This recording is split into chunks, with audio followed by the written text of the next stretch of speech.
26-year-old Tyler Hall Brown had two trademarks his friends remember: an ear-to-ear grin and immaculately pressed pants. His penchant for order and his leadership skills led him to the Army.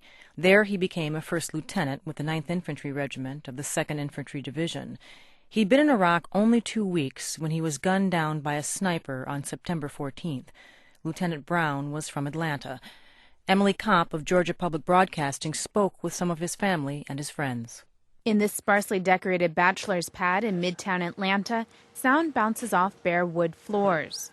Four buddies study photos of hiking trips, football games, and European vacations taken during their Georgia Tech days. Tyler Brown, Tyler Brown. Jim Barry says his friend was genuinely outgoing, so it seemed fitting always to call Brown's name twice. When he'd walk into a room, he went around sticking his hand in everybody's face to shake it. Hey, Tyler Brown, Tyler Brown, Tyler Brown, Tyler Brown, Tyler Brown. So he wasn't just Tyler Brown. Barry said Brown lived large, and not only in the way he worked a crowd. He was 6'4" and muscular.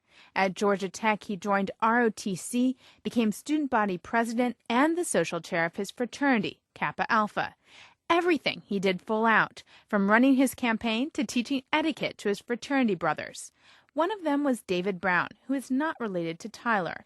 He recalls what they learned. What fork goes where, where the lady sits, how to serve people at dinners, where to walk on the sidewalk when you're with a woman. And so, he tried to do these things to kind of instill the qualities that he saw as fine qualities. And these are qualities that all of the successful people and leaders have.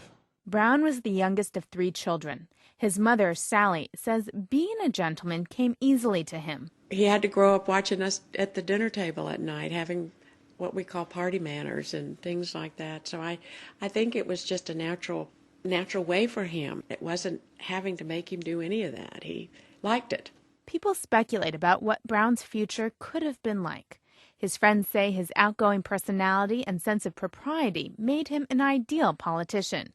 Brown had visited Washington when his brother interned for the late Georgia Senator Paul Coverdell. He later stored the phone numbers for the White House and the Senate in his cell phone. But a career in the military was an option, too. Brown had received orders to join the Old Guard, the Army unit that escorts the president and participates in official ceremonies.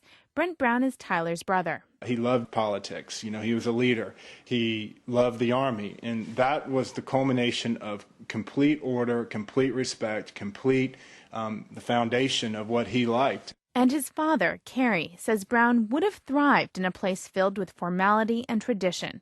He uses 2 words to describe his son. The first one to be respectful. And I think, of course, that plays into the military scenario. But secondly, considerate. Respectful and considerate. He says those qualities made his son a role model.